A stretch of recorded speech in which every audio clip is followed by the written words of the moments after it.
The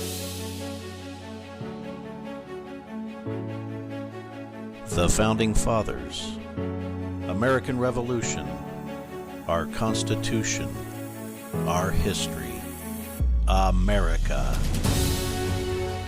Thanks so much for tuning in as we discuss the people, places, events, and battles that turned 13 separate colonies into the greatest nation on earth, the United States. Welcome back, Patriots. I'm your host, Ron Kern, and I'm so glad you are here researching, studying, writing, and doing this. Speaking about the American Revolution is what I just love to do, and I want to thank you for tuning in as I have the opportunity to share my passion with you.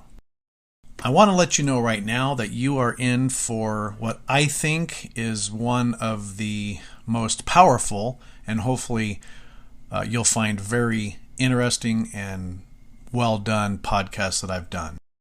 There is a point in this show later on that I'm going to ask you to really try to engage with it and me as I put you through a scenario of what it was like to be a soldier at Lexington. So I don't want you to do it if you're going to be driving, but if you are in a place and when we get to that point, please try it. I think it's going to make a large impact on you. I want to start the show off by reading a couple of emails that I received from some faithful listeners. The first one is from Daniel, and in part, he wrote, "Thank you for your podcast. It gives a great insight to the foundation of America.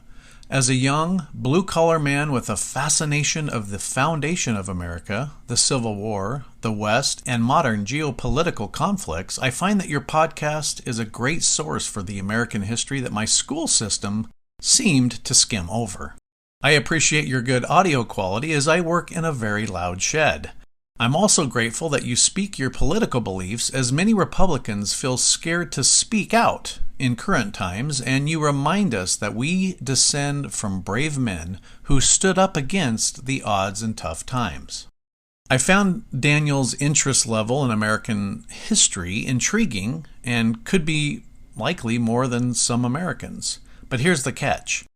Daniel was born and lives in Ireland. Technology is both good and bad, depending on how it's used, but here's a great example of it being used as good, as my podcast reached Daniel 4,500 miles away. So that was really cool and special to receive, and thanks, Daniel, for your kind words, and I do really appreciate your email. I also received another email from Aaron, who lives in North Dakota, who just finished watching the HBO series John Adams. And she wants to learn more about the relationship between John Adams and Thomas Jefferson, how they got along, and, well, perhaps how they didn't.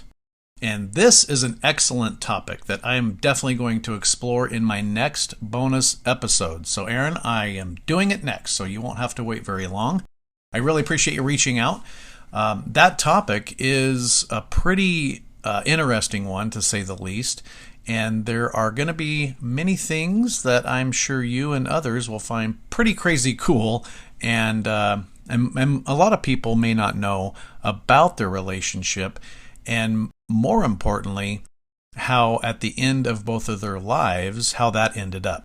I sincerely appreciate hearing from those of you who listen to my show, so if you want to give a topic for an upcoming episode, or just say hi, or let me know where you're listening from, please feel free to do so. You can contact me via the show's website, Patriot Power Podcast, or ilovegeorgewashington.com.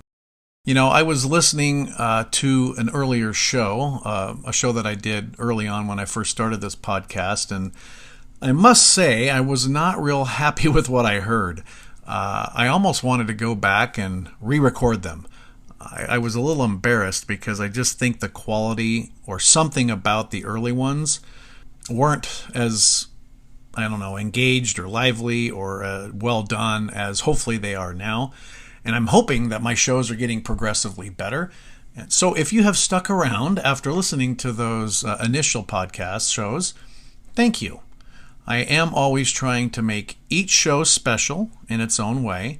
And I want it to, after you listen to them, I want to leave you with wanting more and wanting to learn more about a person or a place or a battle or an event. So that's my goal. And the last couple of shows that I did were actually back-to-back bonus episodes. One was all about the Marquis de Lafayette, which became my longest show that I've ever done to date. And it's full of mythical events that he was involved with. Marquis is such a major figure in our revolution, but one that many people had never even heard of or truly known about. And his life and adventures, accomplishments, they were so plentiful that it's going to take me another show to include all of the main points and where I left off. So I'll be doing a part 2 bonus episode on Lafayette in the near future, which is going to be a first for the show, a part 2 bonus episode. So be looking out for that.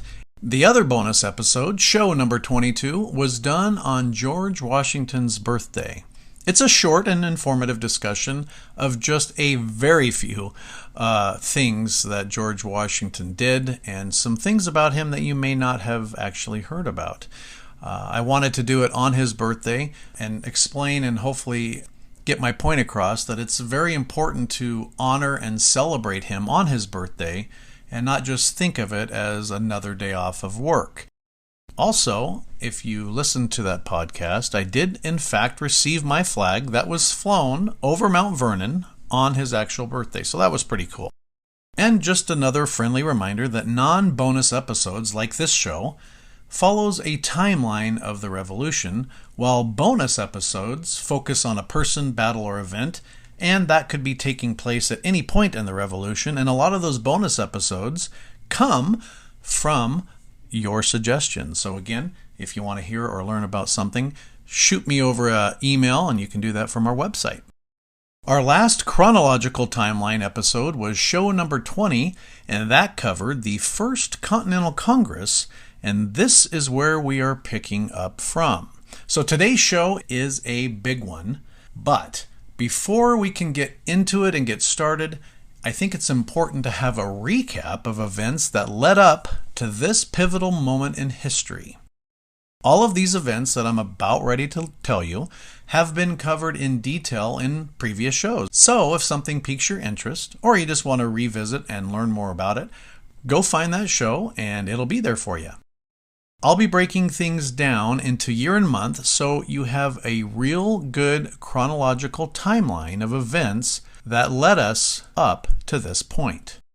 May 28th in 1754, the French and Indian War begins. This was the topic of show number 3.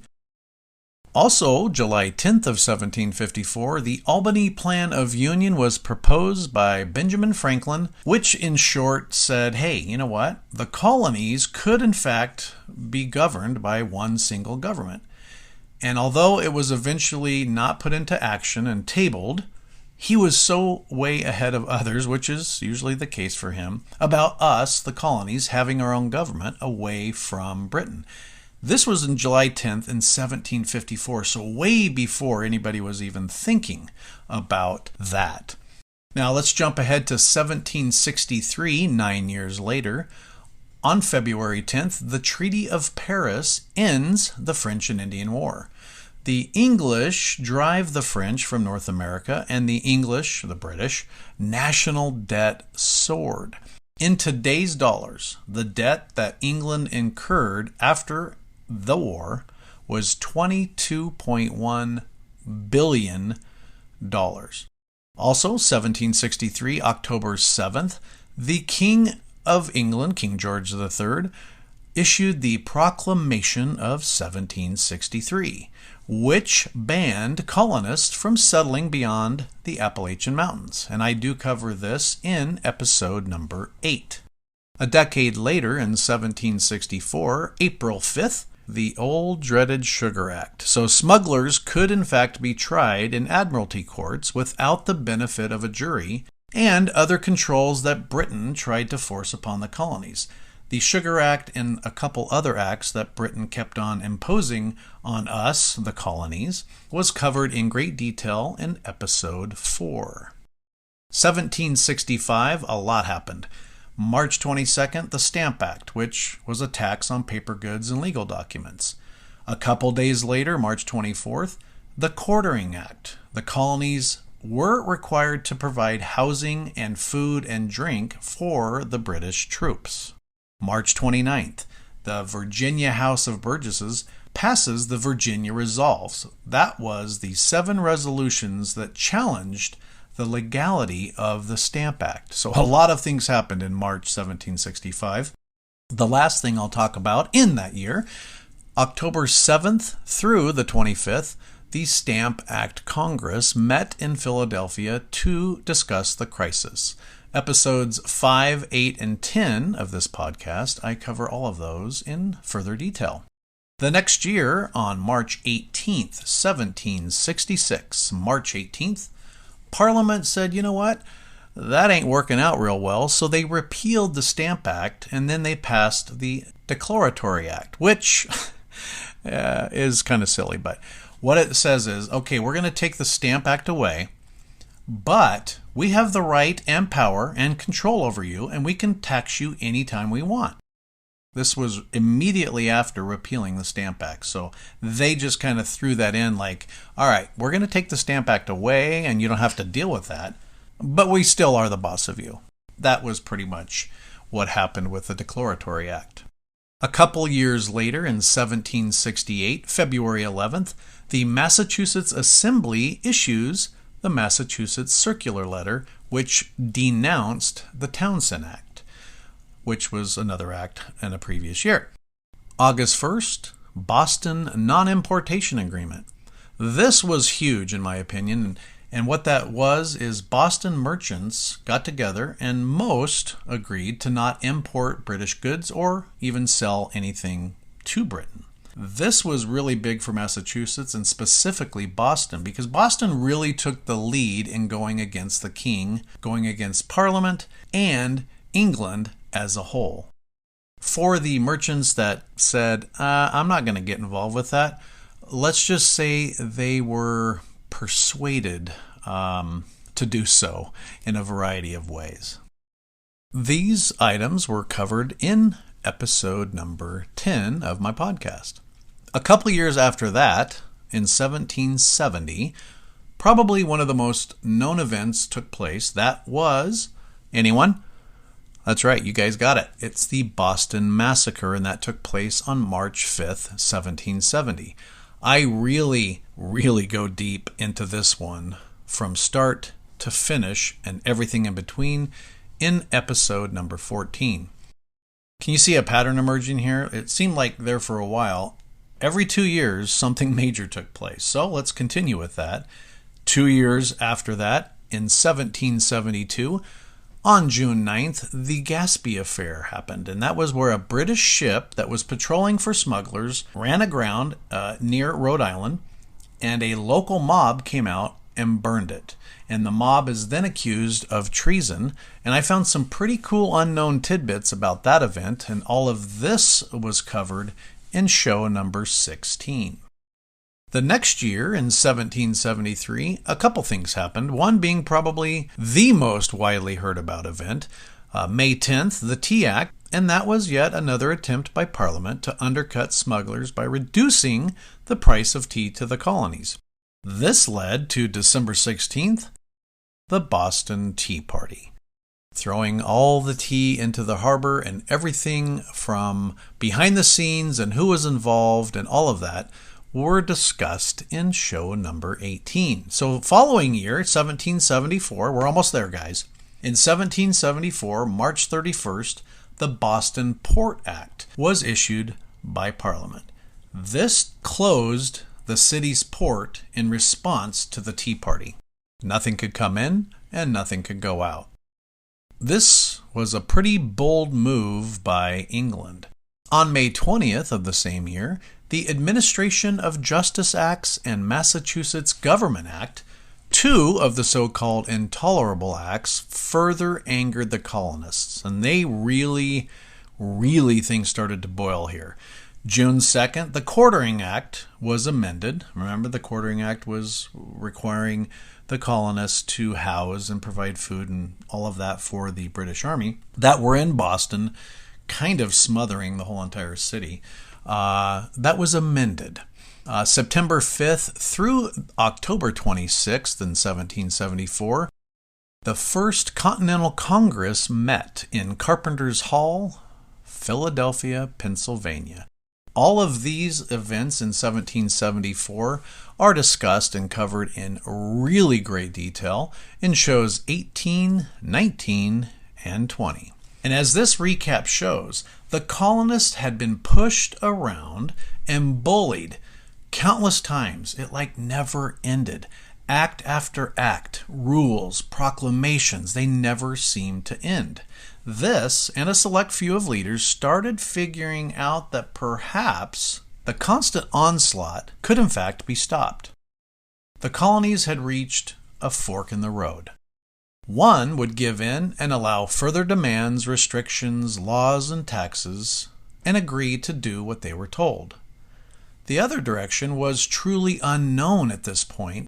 However, being independent and fighting the largest and biggest army in the world didn't sound like much fun either, and nor did anyone feel that they had a good chance standing up against them. So the colonists really struggled with everything. On one hand, many of them enjoyed the protection and security of England, but others felt the same, maybe, but they also thought that England was overreaching their legal boundaries, and many people pointed the finger and put the blame on the guy at the top, right? That was King George III, the King of England. Now, he is thought by most to be a power-hungry, mean, money-grubbing, greedy ruler. And I might eventually do a bonus episode on him specifically in the future, but I would say that this description of him is not necessarily all accurate. He did consider England and the colonies as a parent-child type relationship. So what does a parent do when a child is unruly or not doing what they're told? They're punished. And that's what King George III was doing when we started disobeying his orders and proclamations, right? He was not afraid, though, to assert his power to maintain order in the colonies, or at least try to. But how do you do this as a king from 3,000 miles away? Well, you either tax, implement acts and laws, which he did, or you send an army to the mainland. Yep, he did all three of those. However, none of which fully got his problem child back in line. We also have to keep in mind that King George III was a kid. He was a mere 22 years old when he became one of the most powerful people in the world, if not the most powerful.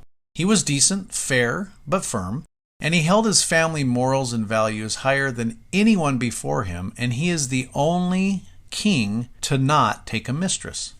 So, yes, it's easy to blame the top dog, which was in fact him, but in reality, he was not the main problem. Parliament and his advisors were.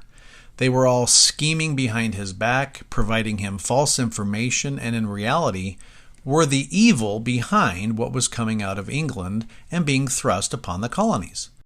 Regardless, he must be the one to take full responsibility. But those around him were really quite devious and evil, really, if you start looking at all of the communications between them. It was a pretty bad deal. But King George was in charge of the biggest and most powerful empire in the world, and having that empire continue and run smoothly was his number one focus. And the legacy and running of this empire was obviously his number one top priority.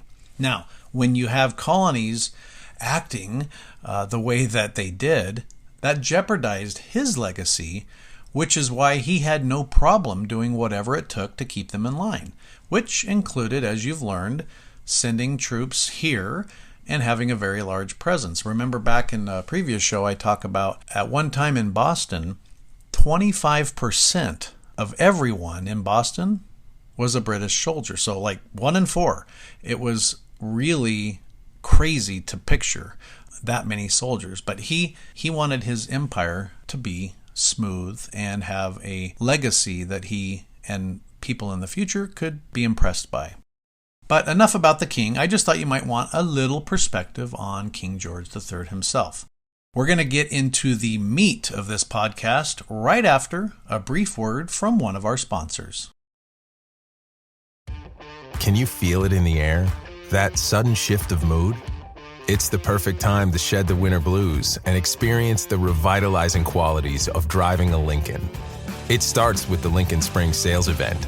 So step outside and visit your local Lincoln retailer or Lincoln.com for some seriously mood-enhancing offers on current and past Lincoln models. Your transformation awaits. Learn more at Lincoln.com. For those of you who have listened to my show from the start, perhaps wondering when, and maybe even waiting to reach the point in the timeline of the first battle of the war, your wait is over. Today we are going to talk about Lexington and Concord, the very first battles of the Revolutionary War that became known as the Shot Heard Round the World. Things after the First Continental Congress escalated, and many thought that something major was about to happen. So much, in fact, that the Massachusetts Provincial Congress organized a militia to defend themselves against the British troops that were stationed in Boston. The commander of this militia was Colonel James Barrett, who had been ordered to stockpile military supplies in the town of Concord. On April 18, 1775, British General Thomas Gage received orders to seize those supplies that were being stored in Concord. To do this, he sent a force of 700 British soldiers under the command of Lieutenant Colonel Francis Smith, Pitcairn, and Lord Mersey to march to Concord. These British commanders were all under orders from Thomas Gage, or so he thought. Now, Major General Pitcairn, he despised the colonists. His goal was to kill as many of us as possible, and he knew that Lord Sandwich and the king would be happy if that took place. Now, Pitcairn knew the chain of command. He just didn't follow it, and nor did he care, because he was so close to Lord Sandwich and the king, he really didn't care about chain of command. Now, Thomas Gage did tell all three of these men to not engage, fight, or battle with any colonists that they encountered in their route to Concord that was given to them. Pitcairn completely ignored it. His goal was to kill as many as possible. They thought by taking all of the weapons from the colonies, they could control them and ensure that fighting back couldn't happen. Sound familiar? It's crazy if you look at the state of countries who were successful in either outlawing, making illegal, or taking guns away from its citizen. What kind of shape they're in now? I'll save you the time and research. It's really great for those in charge, and not so much for the people and citizens of those countries. Thankfully, colonists weren't going to put up with this complete and utter nonsense. You're not going to take our guns. You're not going to take our ammunition. That ain't happening, right? So even though the goal was to do this march as fast and quiet as possible, it actually turned out to be 100% opposite of that. You can't have 700 British troops marching without being noticed, and by walking, it's not going to be done or completed fast. And through spy networks, tavern chatter, and basic observations, the colonists received advance warning of their plans. Now that they knew British troops were coming, they needed to warn all of the small cities, towns, and villages that the British were indeed headed toward Lexington and Concord. How did people living in these rural areas receive their news? Enter the famous midnight ride of Paul Revere. The Redcoats! The Redcoats are marching! The regulars are coming out! Turn out! Many people think that Paul Revere was the lone rider and messenger, going from town to town yelling, "The British are coming! The British are coming!" This is false on both counts. Everyone living in the colonies already considered themselves British, so saying that doesn't even make sense. It would be like you in your city walking out and yelling, "The Americans are coming." Well, I shouldn't say that because many of you don't live in this country that are listening to this podcast. So let me back up. It would be like me going to a city here in Idaho yelling, "The Americans are coming." That doesn't make sense, and people would probably just look at me like, wow, that guy is really confused. So what did he actually say then? Likely he said, "The regulars are coming," or "The redcoats are coming," or what I think was probably what was said, "The regulars are out. The regulars are out." Regardless, the message was fast being heard by the ears of residents of Lexington and Concord, and all homes in between and around them, and more importantly, they were preparing. Paul Revere's ride, which he's likely most known for, wasn't the only person who participated in this ride. William Dawes and Samuel Prescott also rode, but there were a couple other notables that spread the message that most people don't know or hear about. And as you know, one of my goals with this podcast is to share things that aren't often told, discussed, or even known about. So here is one of those times. Truth be told, there were likely dozens that actually helped with spreading this news. But let's talk a little bit about the writers. William Dawes was a successful tanner and would eventually join the Boston Militia. Samuel Prescott was a doctor in Massachusetts, and out of Dawes and Revere, he was the only one that would actually reach Concord. A fourth person, Israel Bissell, rode the longest stretch of the journey, a whopping 345 miles. He did this in just 4 days and 6 hours, so saying he was moving fast would be a huge understatement. He rode so hard during the first part of his ride that his first horse died. And that is very sad and unfortunate, but it does tell us the level and sense of urgency that he had and that all the riders had to get this message out. It's documented that along his ride, Bissell yelled, to arms, the war has begun." Can you imagine sitting on your front porch or out in your garden and hearing someone yell, to arms, the war has begun"? How frightening that must have been. Of course, the war had not begun, but I'm guessing by him saying that, it certainly got the attention of everyone that did hear it. Now, Bissell was only commissioned or paid to ride as far as Hartford, Connecticut, where he would pass along the message to another rider, who in turn would pass on to another rider further down, and so on. This is the method that was actually intended and became how the post office would operate, better known as the Pony Express. The fifth rider was not only young, but it was a female. Sybil Ludington was just 16 years old and a daughter of Colonel Henry Ludington. Although the distance that she rode was only 40 miles, it was double the distance that Paul Revere traveled. Later, Sybil was commended for her actions and bravery by none other than George Washington.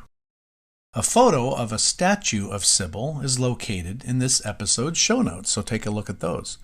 Okay, now that we actually know some of the key people that made the ride, how did Paul Revere and the others get involved in what actually happened? On the night of April 18, 1775, Paul Revere received word from Dr. Joseph Warren, who was a member of the Sons of Liberty, that the British troops were planning to march to Lexington and Concord to seize all of the military supplies that had been stockpiled there. Warren instructed Revere to ride to Lexington to warn Sam Adams and John Hancock, who were actually hiding in Lexington, and then proceed to Concord to warn all the militiamen of the approaching British troops. Not only were the British going to confiscate the guns and supplies, but they also wanted to capture Sam Adams and John Hancock, as those two were known by the British to be the instigators in the rebellion, and both were a rather large thorn in the side to them. Paul Revere left Boston around 10 p.m. and he began his ride through the countryside, stopping at various houses along the way to warn the colonists of the approaching British troops. During his ride, he also arranged for lanterns to be hung in the steeple of the Old North Church, hanging one if they were going to be coming by land, or hanging 2 lanterns if the British were coming by sea. I've actually been in this church, and perhaps some of you have also, and I remember looking up to where the lanterns were actually hung, and it was a powerful moment, and I really remember it well. And think of it. I mean, you have a large British army, 700 of them, coming to take all of your weapons. You've been oppressed for years, and it's about to get real. The time had come. The water that had been simmering and bubbling for years is really close to being a full boil. And how fearful, scared, and worried many of the residents must have been. Alternatively, there were probably some that were quite excited, eager, and anxious to protect their land, protect their rights, and their colony.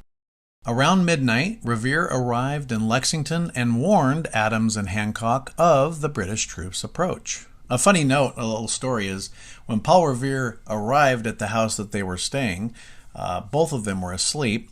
The guard outside the house told him not to make so much noise. So Revere then yelled even louder than before, and he said, "Noise? You'll have a lot more noise than this before too long."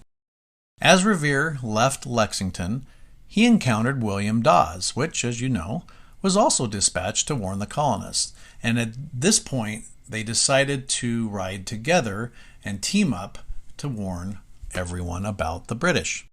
As they both rode towards Concord, Revere and Dawes encountered Samuel Prescott.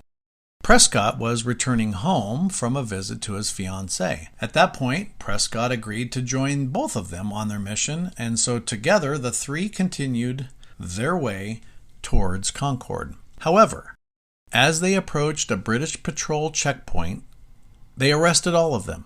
Well, the British tried to. They did capture Revere, but Dawes turned around and escaped, and Samuel Prescott made it through the ambush and delivered the arm to Concord. The British did release Revere a few hours later, but kept his horse. And in the show notes, I have a photo of the exact location where this checkpoint was and all of this took place. You can find it in the episode's show notes under Photos. What did Paul Revere say about the ride afterwards? He wrote, "We set off for Concord and were overtaken by a young gentleman named Prescott, who belonged to Concord and was going home. When we had got about halfway from Lexington to Concord, the other 2 stopped at a house to awake the men. I kept along. In an instant, I saw 4 of them, who rode up to me with their pistols in their hands, telling us to stop. 'If you go an inch further, you're a dead man.' Immediately, Mr. Prescott came up. We attempted to get through them, but they kept before us and swore if we did not turn into the pasture, they would blow our brains out. They forced us in. When we had got in, Mr. Prescott said, 'Put on.' He took to the left, I to the right. Just as I reached it, out started 6 officers, seized my bridle, put their pistols to my breast, ordered me to dismount, which I did." Paul Revere wrote that account of midnight ride to Lexington shortly after in 1775. The Lexington Militia, totaling 77 men, had gathered and were prepping for the arrival of the British Army. They met at Buckman Tavern, which still stands today and is a museum. I have a link to a video in the show notes that shows you the tavern and some really unbelievable artifacts from the battle inside this museum. The gentleman that does the video tour, he does a fabulous job, and I highly recommend you watch it. If the walls of that tavern could speak, man, that would be something else. You just wonder. It was filled with probably all types of people, all backgrounds and levels of education, and just a big mixture of people. I imagine it being also filled with an energy of bravery, but also fear. The smell would be a mixture of ale, cigars, perhaps some food, and men that just came in from the field. The sounds as they gathered could be the clinking of mugs between militiamen, the countless conversations taking place, and I picture most of them standing, perhaps pacing in anticipation. I didn't find any evidence or documents describing this, but it is how I imagine it being. And to be honest, I would hope that I would be the one shouting, "Huzzah!" But I'm not sure. It was a situation that nobody had ever been in. Footnote: if you have ever visited Colonial Williamsburg or other revolutionary landmarks or historic places and museums, you may have heard reenactors yell, "Huzzah!" Or perhaps you've read it. The first record of huzzah came from the late 1500s. It's thought to have come from a word that sailors actually used to shout in celebration. It may also derive from the word hoise, meaning to hoist, which they would shout when they raised something up, like the sails on the ship. Huzzah was originally spelled H-U-Z-Z-A and pronounced huzzay. At some point during the early colonial period, it was either written or used as huzzah. Basically, and in short, it's a way to express joy or satisfaction and would be like people today yelling, "Hooray!" End footnote.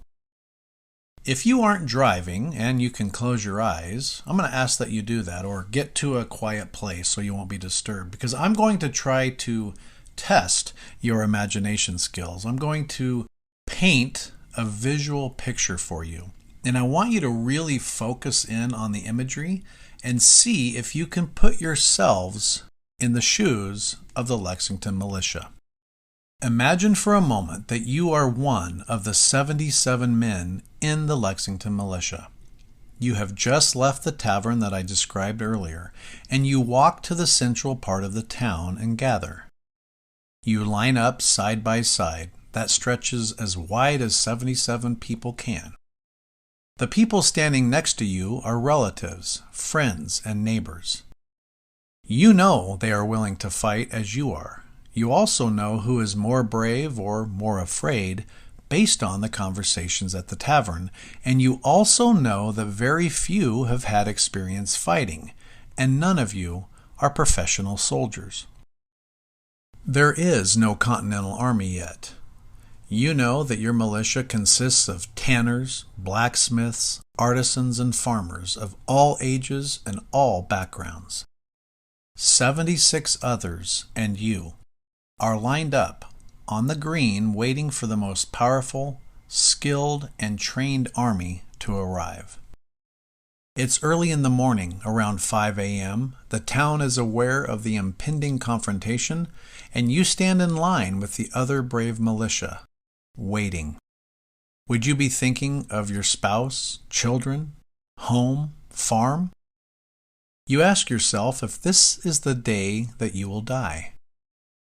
You are on the Lexington Green with the others, but are you truly willing to risk everything, including your life? Your heart rate is increasing, and even though the temperature is cool, 55 degrees, you can feel the palm of your hand start to sweat. Your mind is filled with many things, concerns, worries, and emotions, and it's hard to stand still, but you have to, waiting for the inevitable. You wait a bit longer. Off to your left, you notice about 50 people standing on the side of Lexington Green. You slowly turn your head to the right and notice another 50 to 75 people standing on the right side of the green. You wonder, what in the world are they doing? Those people are women, children, and other non-militiamen lined up on both sides, watching you. They can't just be spectators to what is about to happen. Surely it isn't the case. But in fact, it is the case. You find it hard to imagine that there are actual spectators to what is about to happen, like fans at a sporting event today. You are good friends with John Parker, who is in charge of the militia, and you wonder how and what he will do when the British do arrive. Not many of you have fighting experience, but John Parker does, as he fought in the French and Indian War. John Parker has been spending most of his days in bed, dying from tuberculosis. He's only 46 years old, and you are amazed that he had mustered enough strength and courage to walk 2 miles to not only lead the militia, but fight if necessary. Then the British Army arrives, commanded by Lieutenant Colonel Francis Smith. They come from behind the trees and towards you, but they stop far enough away that it's hard to make out their faces, but you can hear their collective voices and conversations and the clanging of their muskets. The dust is coming up from the ground under some of them, stirred up by the leaders who were on horseback. There isn't enough time for you to count how many of them there are, but you know it's in the hundreds, and as you stare at all of them, it's like staring at a wall of red, due to the uniforms the British regulars are wearing. Man to man, you are outnumbered 10-1, and on average, it takes you 4 times longer to load your musket and fire than that of a British soldier. Many of the soldiers standing in front of you have combat or battle experience. This is not something new to them, like it is for you. You hear Parker yell, "Stand your ground! Do not fire unless fired upon, but if they mean to have a war, let it begin here." You see a British officer on a beautiful brown horse trot towards you and the militia line and then stop. He's waving his sword and then he yells, "Lay down your arms, you damned rebels! Disperse!" Then the British Army starts to advance towards you. Nobody knows who fired the first shot, but a single shot was indeed fired.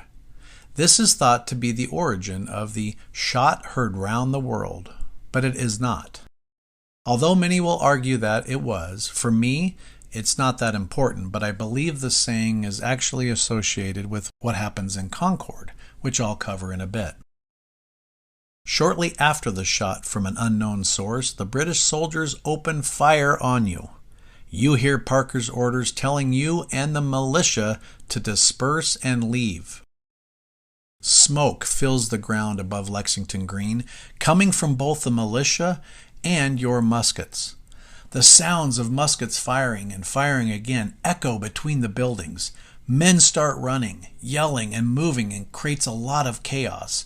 And then the horses whinny and their feet hitting the ground even adds to the ensemble of sounds from a fight that is actually taking place with the British. You hear the groans of your friends and possibly family as they are shot, some dying instantly, while others agonize in pain while all the commotion continues. As John Parker orders you to disperse, you also run with the remaining militia, retreating back into the woods. Not everyone is able to leave the field, however. For 8 souls, their life ended on this day.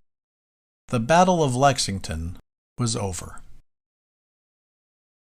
I hope you were able to visualize what happened and what the men must have been thinking of and dealing with at the time. What brave men, seriously. What they did was so above and beyond, courageous and honorable to say the least, that it just makes me try to put myself in their shoes and wonder if I would do that.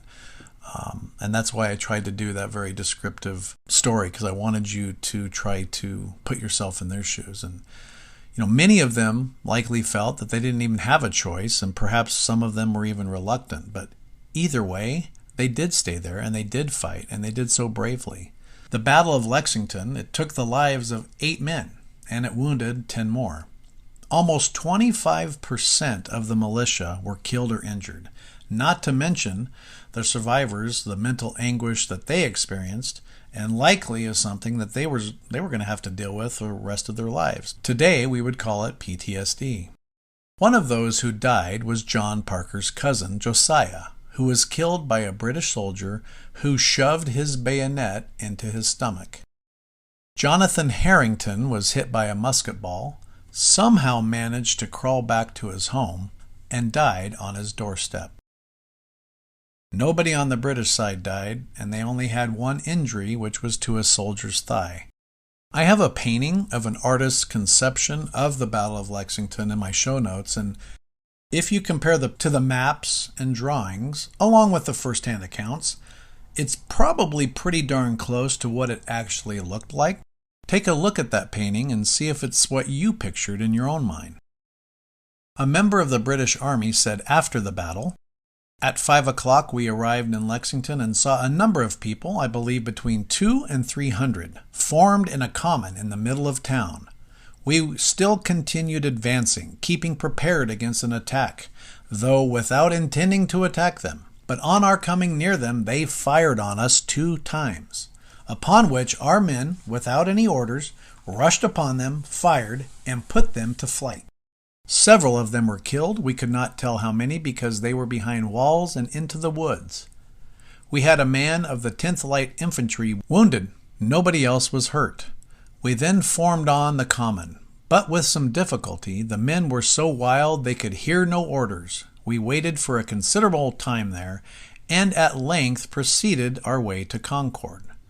That statement was from Lieutenant John Barker, 4th Regiment of the Foot of the British Army. This is what John Parker said in a sworn statement after the Battle of Lexington. "I ordered our militia to meet on the common in said Lexington to consult what to do, and concluded not to be discovered, nor meddle or make with said regular troops, if they should approach, unless they should insult or molest us, and, upon their sudden approach, I immediately ordered our militia to disperse and not to fire. Immediately said troops made their appearance and rushed furiously, fired upon, and killed 8 of our party without receiving any provocation therefore from us." Corporal John Monroe of the Lexington Militia said, "After the first fire of the regulars, I thought, and so stated to Ebenezer Monroe, who stood next to me on my left, that they had fired nothing but powder, but on the second firing, Monroe stated they had fired something more than powder, for he had received a wound in his arm, and now, said he, to use his own words, 'I'll give them the guts of my own gun.'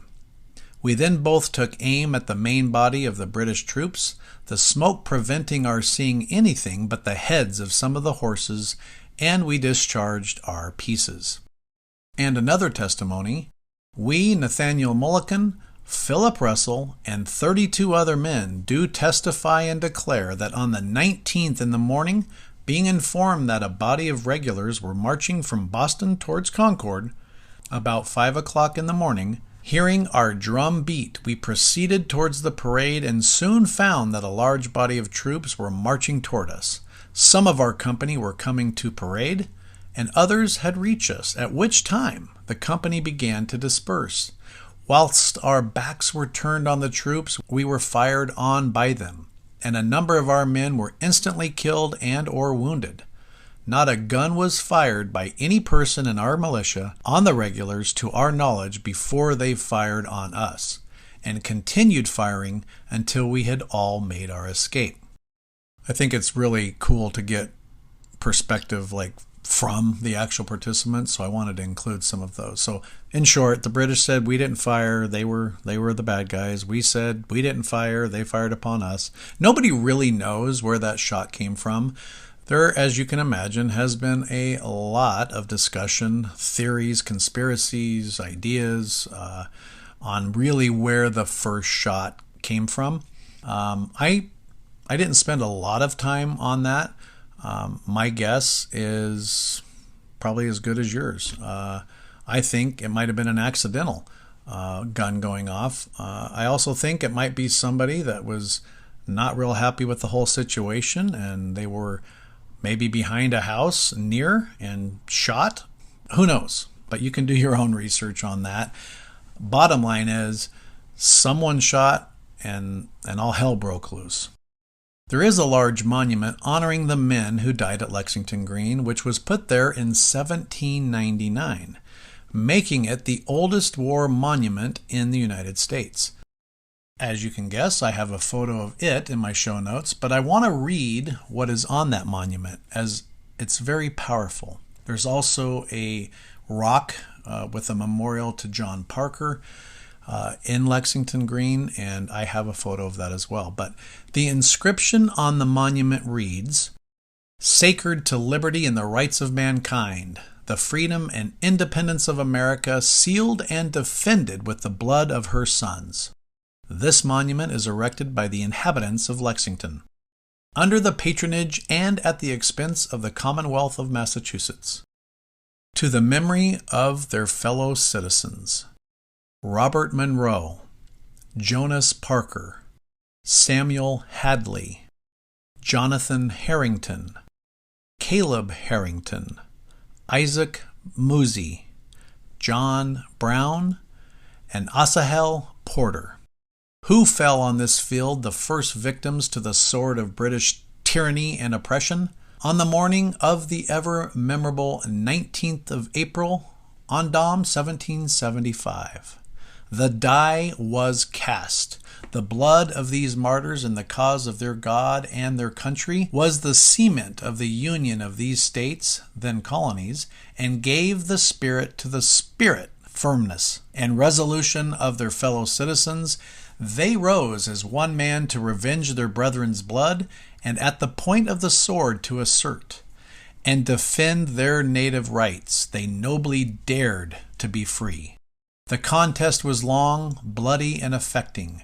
Righteous heaven approved the solemn appeal. Victory crowned their arms, and the peace, liberty, and independence of the United States of America was their glorious reward. Built here in the year 1799. I'll talk a little bit more about these men after a quick break to hear from one of our sponsors. In a way, it ends where it begins. Very insightful. Thank you for sharing this Red Baron with us, Linda. It's so tasty, it makes me want to share something of my own. I didn't actually read the book. Me neither. I watched the movie last night. I judged it by its cover. I haven't read a book since middle school. I'm secretly seeing 2 other book clubs. But I can't even read. I'm not really Gary. He just paid me to be here. Sharing Red Baron pizza can lead to more sharing. The 8 brave men who gave their life in Lexington is something that should be taught and memorized in school. I'd be willing to bet that hardly anyone outside of history buffs could name just one of them. Yet, they were the ones who stood their ground. They were the first ones to challenge the British, not with protests, but with arms. They were the ones who gave the ultimate sacrifice for what would become known as the cause, and they were the first battle engagement casualties of the Revolutionary War. I understand why historians and most people combine both Lexington and Concord, as both battles do take place in the same day, but I feel like the people involved in Lexington are kind of overlooked. Lexington and Concord are always combined, and it flows nicely when you say it, but they were truly 2 separate engagements with separate militias, separate landscapes, but I'll agree both were for the same reason: standing up to tyranny. Lexington was the first, more of a skirmish than an actual battle, and Concord was the very first time that a militia was ordered to fire upon the British, which I'll be covering next. Smaller battles that start and end fairly quickly are oftentimes described as skirmishes. There are many, many times during the entire war where skirmishes do take place. But when you hear that or read that, don't confuse the word skirmish as unimportant or uneventful. And for those who were buried after the Battle of Lexington, they likely may describe it differently, the definition of a skirmish. John Parker's Lexington Militia, outnumbered 10-1, was the first time the colonists stood up against the British with arms.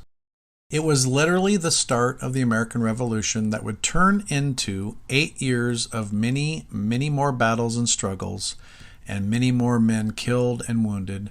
It would also be the first battle that helps create the United States and procures our freedom. Yes, this was the first battle and ended fairly quick, but in my opinion, the character, bravery, and courage that these men displayed should never be forgotten, nor its importance minimized. So after everything had ended, the commotion was gone, the men had ran into the woods, the British Army gathered and regained order, and they continued their march through the remainder of Lexington and headed toward a small town that was previously inhabited by Native Americans because the area was so lush for growing crops and it had vast amounts of fish for food in all the rivers and streams. They were heading to that place.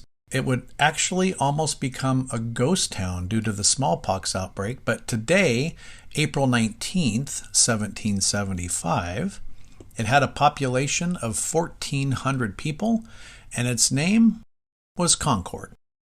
Again, the British Army was on their way there to search, find, and take control over the military supplies and munitions that were being stored there.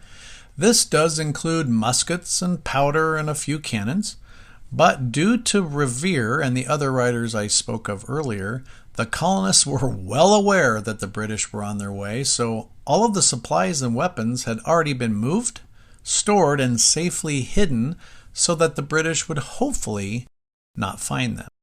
While the British Army marched their way toward Concord, the Lincoln and Concord militias had already mustered in Concord.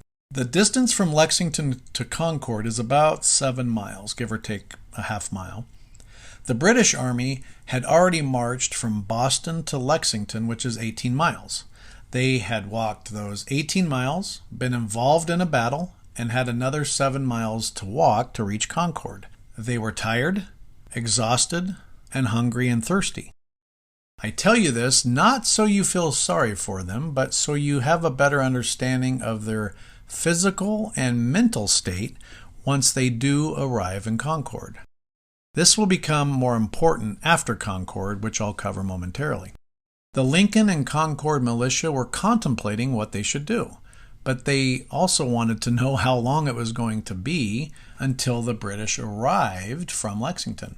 So the militia leaders sent a small group to walk towards Lexington, and it did not take very long until they saw the British Army. In fact, they only went or had to go 1.5 miles before they saw them. So once they did, they immediately turned and went back to the center of town, that being Concord, and relayed it to Colonel James Barrett.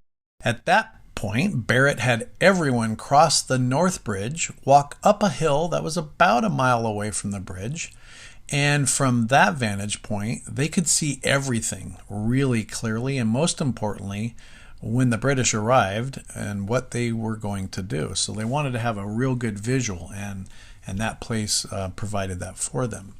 Now, before and during this time, other militias were actually joining the Concord and Lincoln militias, and collectively it now totaled about 250 men. Although triple the amount of men that fought in Lexington, 77, it was just about 1/3 of the 700 British troops, so still outnumbered quite a bit. The British Army arrived, divided, and started looking for the stash of weapons. A regiment secured the South Bridge, and another regiment secured the North Bridge. They searched Barrett's farm. Yes, this was owned by the Colonel James Barrett that I'm talking about, as they had heard through loyalists in the area that much of the weapons were being stored there in his house. And when you look at his house, which actually also still stands today, it is a rather large one, so it would make sense. And yes, this is where it actually all the ammunition and guns and munitions were stored, but everything had already been removed and the British found nothing. It appears that the weapons and munitions were stored in furrows behind his house in Barrett's field, appearing as crops which were never searched. The British did, however, find 3 cannons that were being stored at Ephraim Jones' Tavern. And when the British arrived, the door was barred shut, and Jones absolutely flat out refused to let them in. The British knew that they were on the property or buried on the property, so Jones finally showed them where they were. Although Jones was steadfast and defiant, when a musket is pointed to your head, kind of leaves you no choice. And so once he pointed out where these cannons were, the British Army dug them up, unearthed them, and destroyed them. Footnote. You may have heard descriptions of cannons called 12-pounders, 6-pounders, 2-pounders, etc. All cannons were categorized by the size of solid shot that they fired. And the types of cannons were grouped into field cannon, howitzers, garrison cannons, mortars, swivel guns. There's probably some more. But the ones that the British found in Concord, they were 24-pounders, so they would shoot 24-pound lead balls, which is pretty deadly and dangerous, right? So if you are interested in cannons or Revolutionary artillery, I have placed a link that goes into describing them in much greater detail, and that can be found also in this episode's show notes. End footnote. So these 24-pound cannons were destroyed by ruining the trunnions on all of them. So the trunnions are the round cylindrical portion on both sides of the cannon that allow it to move up and down. So if those are damaged, they really can't be positioned and fired effectively, and it really creates them to be a really big paperweight, right? They're essentially worthless. And I could not find any record of exactly how they destroyed the trunnions, but they must have had something pretty big and heavy, enough to make them inoperable. And it's kind of hard to describe parts of a cannon and what a trunnion looks like. So I also put a diagram of a cannon, and all of its parts are labeled, and that's going to be under the photo section in the show notes, so check those out. The British Army continued their search and also their destruction. They burned gun carriages and threw musket balls, almost 600 pounds worth. And then, why not? They threw lots of food, like 100 barrels of flour and meat, into a pond there in Concord. The musket balls and food were eventually retrieved after the British left, so the only real damage was to those 3 cannons. Destroying food and other non-weapon type items was completely unnecessary. There are several accounts of the British soldiers being polite and even paying for food that they ate, but not all were cordial, and destroying homes, barns, food, and more was not on their official to-do list, but some of those things still happen. Keep in mind, Major General Pitcairn, he just wanted to kill people. So people under him probably had that same mindset. If you like my podcast and what I'm doing, and you want to support it, I have a few ways that you can do that. Word of mouth is certainly the best way to advertise, so please tell your friends and family about this podcast. It's kid-friendly too, so you can share it with teachers and schools if you want to. Podcasts that have a lot of reviews are just found easier. So if you have a few seconds, and literally that's all it takes, go to the bottom of my podcast, click the number of stars that you feel it is warranted, and that's it. You can write something if you want, but that's not necessary. It literally takes you just a few seconds. Lastly, we have some pretty cool patriotic gear on our newly launched online store. We have mugs, t-shirts with famous and important revolutionary quotes. Thanks for your consideration, and now, let's get back to the podcast.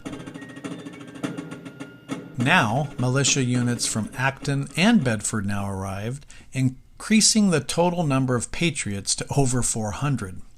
The British had sent about 200 soldiers to guard the North Bridge, and when the militias on the hill saw all of the fires and smoke, they said, you know what, we better come down and see what's going on, because they really thought that the British was going to burn down the whole town.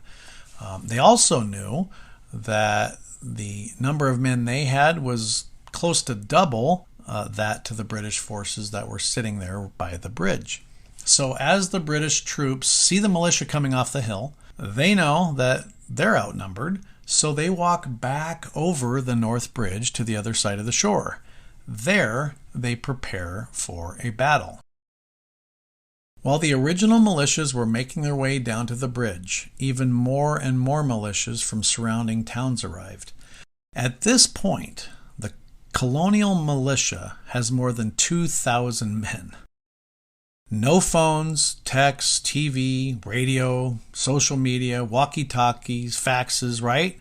Yet in mere hours, the word was spread from Lexington to Concord and all surrounding areas, and the call to action was answered in an organized, structured, and efficient manner. They all worked together to defend their rights and their liberties and their land that had been chipped away at for more than a decade. Today, it seems like we can't even get 10 people to show up for something really important, and I'm also guessing that most people don't know and have never even spoken to their neighbors.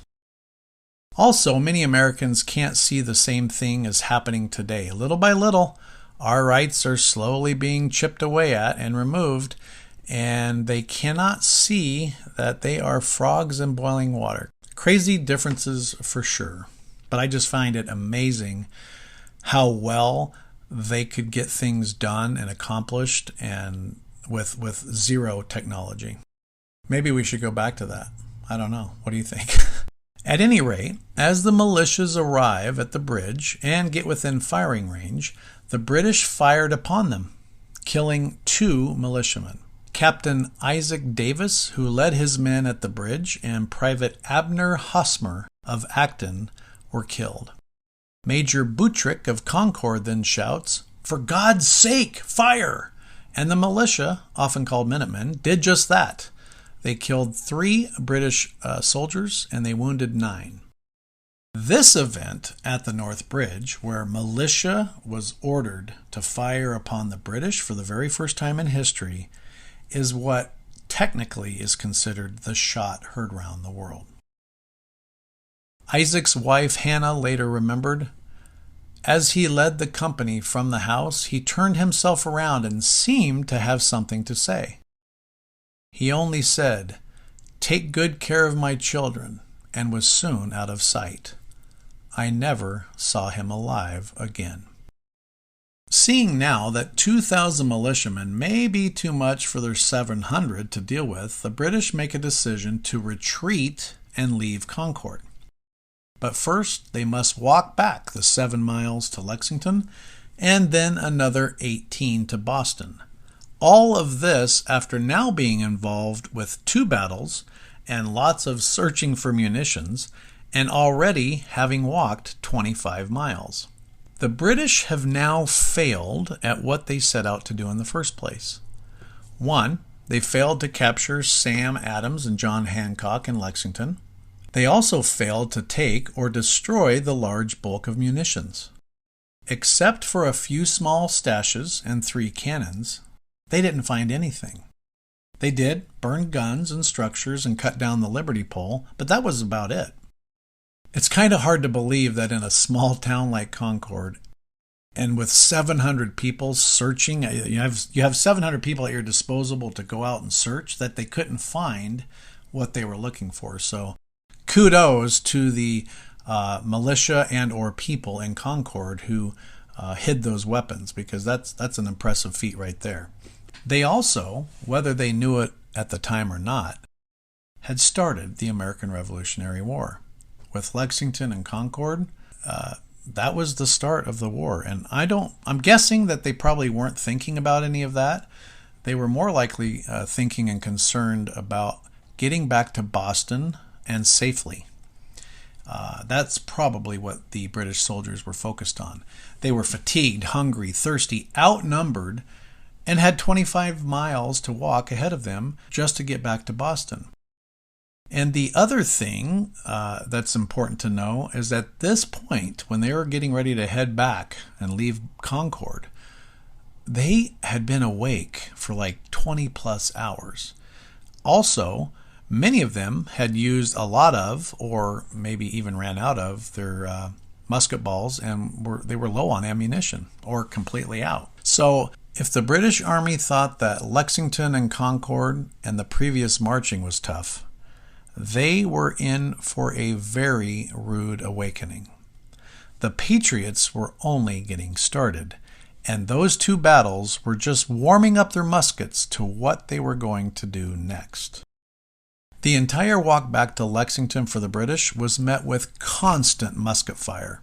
There was not a time in their 7-mile walk that was calm, and they were fired at from the trees, behind rocks, hills, fences, and the militias never let up.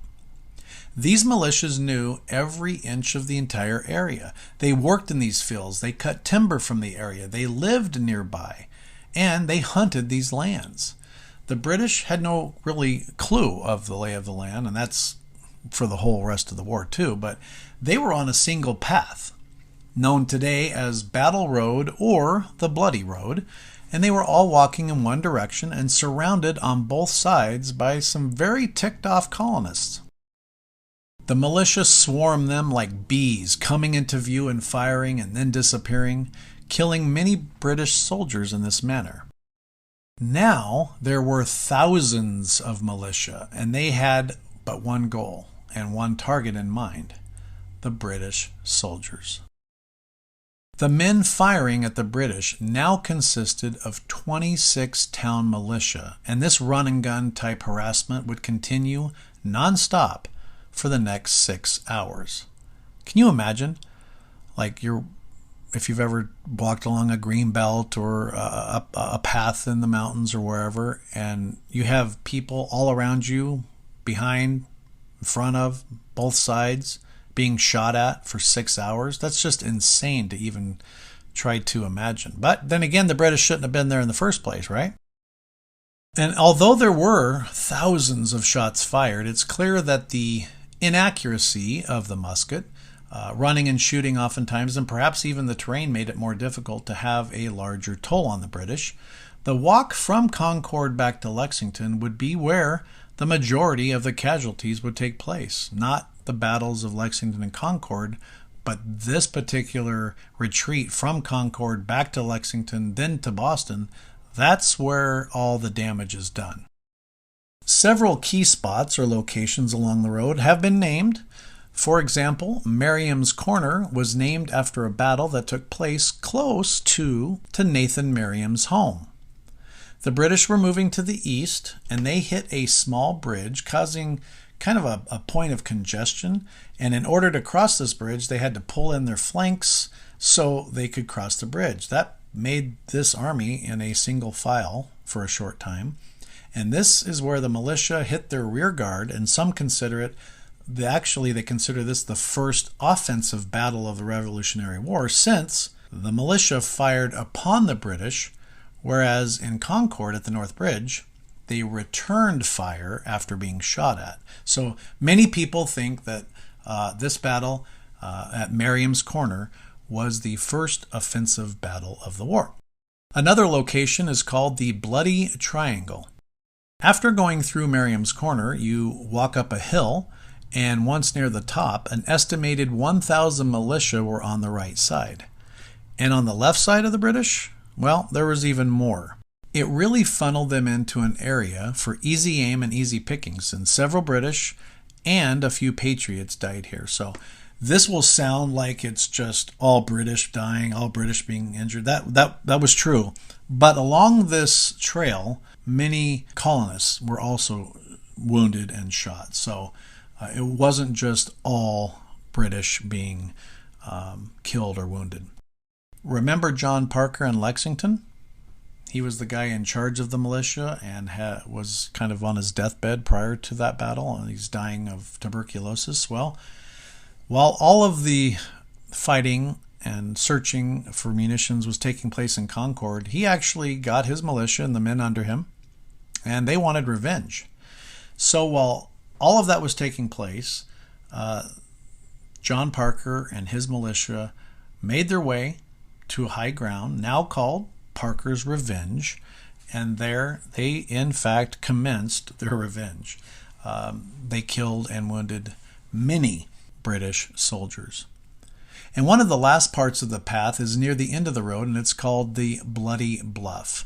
It's a prominent piece of high ground, but it's much smaller today than what it would have looked like back then. But it's still considerably higher. It's very obvious, right? And in that video I mentioned, and I have a link in my show notes, it will actually show you that. It's pretty cool. But this is the location where the British soldiers regrouped and gathered, and they used this area as a rallying point before heading back to Boston. Once the British finally reached Lexington, they were beyond, they were like, oh my gosh, thank the Lord. They saw 1,000 new troops ready to relieve them. And for the first time since 4 a.m. at Lexington, they could actually relax. We'll find out what a very high-ranking British officer said about the colonists, which was a compliment and a warning, right after a brief sponsor break. This episode is brought to you by Shopify. Upgrade your business with Shopify, home of the #1 checkout on the planet. Shop Pay boosts conversions up to 50%, meaning fewer carts going abandoned and more sales going cha-ching. So if you're into growing your business, get a commerce platform that's ready to sell wherever your customers are. Visit shopify.com to upgrade your selling today. This episode is brought to you by MeUndies. Underwear drawers are like the Wild West. You never know what you're going to pull out or what shape it's in. So upgrade your collection with the buttery soft comfort of MeUndies. MeUndies' signature fabric is as soft as a warm hug from your favorite sweater. Plus, it's breathable and oh so comfy, making it ideal for all-day wear. Get 20% off your first order, plus free shipping at MeUndies.com/Spotify with code Spotify. That's MeUndies.com/Spotify, code Spotify. Lord Percy said afterwards, quote, "During the whole affair, the rebels attacked us in a very scattered, irregular manner, but with perseverance and resolution, nor did they ever dare to form into a regular body. They knew too well what was proper to do so. Whoever looks upon them as an irregular mob will find himself much mistaken. They have men amongst them who know very well what they are about, having been employed as rangers against the Indians and Canadians, and this country being much covered with wood and hilly is very advantageous for their method of fighting." That is like a warning to his other comrades, but it was also kind of a compliment. I mean, one sentence in that whole statement I think should have been maybe taken a little more seriously, and that is, whoever looks upon them as an irregular mob will find himself much mistaken. That sentence is going to hold true a lot of times as we continue our journey through the American Revolution on this podcast. So, you know, the battles of Lexington and Concord, they caused loss of life and injuries on both sides. Once tallied up, the colonists, 49 were killed, 39 were wounded, and 5 were missing or captured. For the British, 73 were killed, 174 were wounded, and 53 of them were either missing or captured. So this brings the total casualties, Lexington and Concord and the march back, the British 300 and the Americans suffered 93. We've reached the part of the show called Lesser Known, Fun, and Interesting Facts. What is the difference between militia and Minutemen? So Minutemen companies were officially created by the Massachusetts Provincial Congress in October 1774, and they were to be the best soldiers of each militia. They regularly trained, and some were even paid. They were to be ready and respond at a minute's notice, hence their name. The vast majority of people involved in Lexington and Concord were militia, though. Minutemen were mostly volunteers, and serving in your town militias was oftentimes required by law. Though officially June 14th, 1775 is considered the birth date of the United States Army, that's the same date that the Continental Congress authorized the enlistment of riflemen to serve for 1 year, the Brown Farm is considered by some historians as the true birthplace of the United States Armed Forces.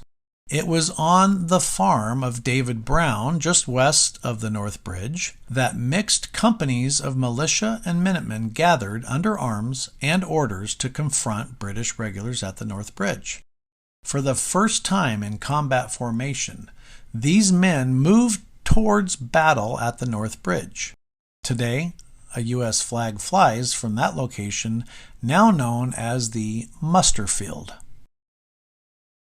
The fighting on April 19th of 1775 is, hands down, one of the best documented battles of the American Revolution. After the fighting ended at Lexington and Concord, the Congress began to take depositions from those involved in the fighting, and I would agree it's heavily documented, but these documents seem a bit scattered and difficult to track down easily. They're not all kept in one place. Some are available digitally, some are not. And of course, if you have any of these type artifacts or first-hand accounts and sworn statements, and you're in a city that has them, you probably want to keep it for your city. So it is very well documented, but it's not easy to get everything in one place. Both Paul Revere and William Dawes were members of a company of writers known as the Sons of Liberty. The battles of Lexington and Concord were the first defeats for the British Army on American soil.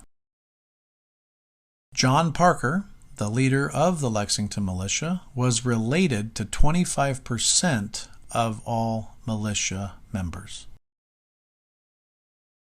John Parker passed away in September 1775, just 5 months after leading the Lexington Militia and then getting his revenge at Parker's Revenge location on the Bloody Road.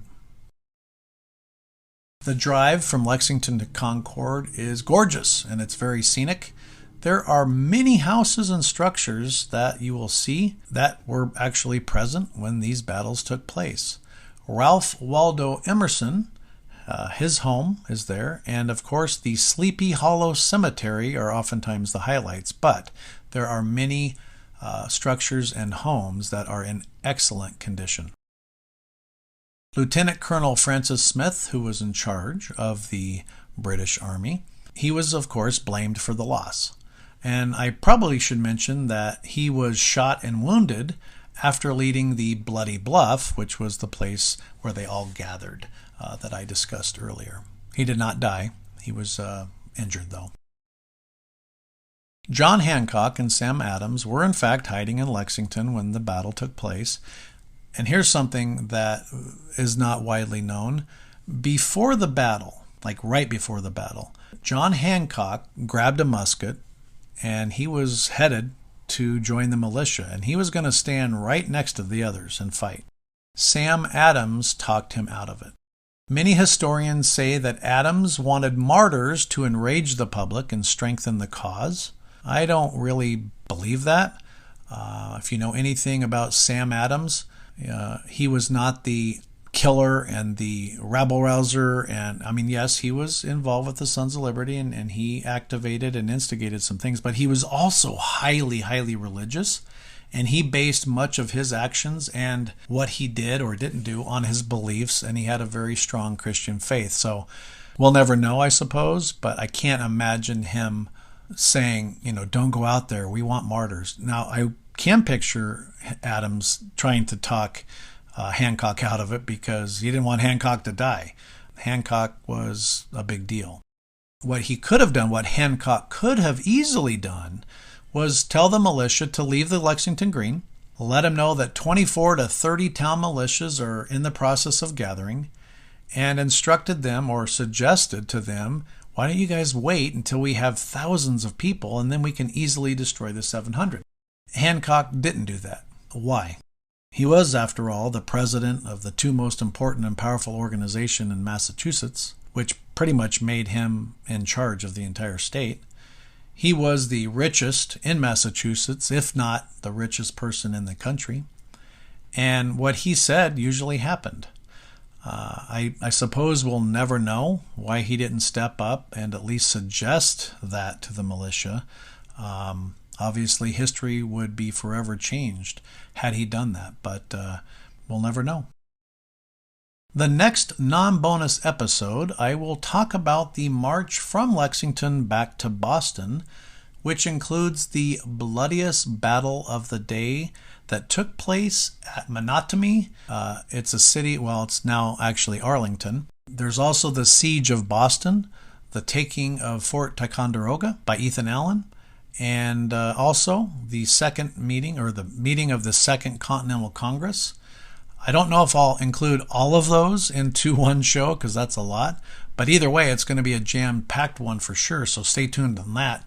I'm going to have at least one, maybe two bonus episodes before that one, as that is going to take a lot of research to put that one together. I hope you now have a better understanding about both of these separate battles, and you have a clear picture in your mind of what actually happened.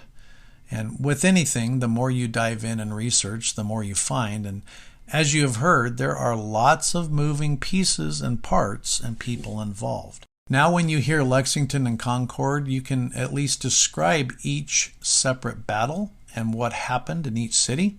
You also, perhaps, were able to put yourself in their shoes and imagine what it must have been like back then. The battles of Lexington and Concord were significant not only because they marked the beginning of the war, but also because they showed that the colonists could stand up to the most powerful and largest army in the world. It was the first time that the colonists had openly defied British authority and shown that they were willing to fight and die for their freedom. The militia involved with these firsts had names, families, dreams, and desires like all of us do today. These people cannot and should not be forgotten. Make sure that you check out my show notes. I have photos, videos, links. There's a lot of really good information in the show notes. And also be on the lookout for my next bonus episode, which is going to be about the relationship between John Adams and Thomas Jefferson, which was suggested by a faithful listener out of North Dakota. So thank you, Aaron, again for that. And remember, I would really appreciate if you would take a few seconds and rate this podcast and tell someone about it. That is how this podcast gets found. And as you've followed this podcast, you now notice that there are some sponsors to the show. I would much rather get rid of all of those, to be honest, and have a actual listener be a show sponsor. That would help and eliminate the others. You can do that very easily by visiting the website patriotpowerpodcast.com, and at the very bottom in the footer there is a box that says become a show sponsor. So if I get a few of those, I can get rid of the other ads and have less of those throughout the shows. Thanks for listening, and hope that you tune in next time with us here at the Patriot Power Podcast. Make sure that you hit subscribe so you'll get notified when our new episodes are available for you. And we hope that you check out our websites, which include our show notes, links, documents, and more at patriotpowerpodcast.com or ilovegeorgewashington.com. Until next time, hope that you and your family have a blessed week. And remember, be safe and tell a veteran thanks for their service.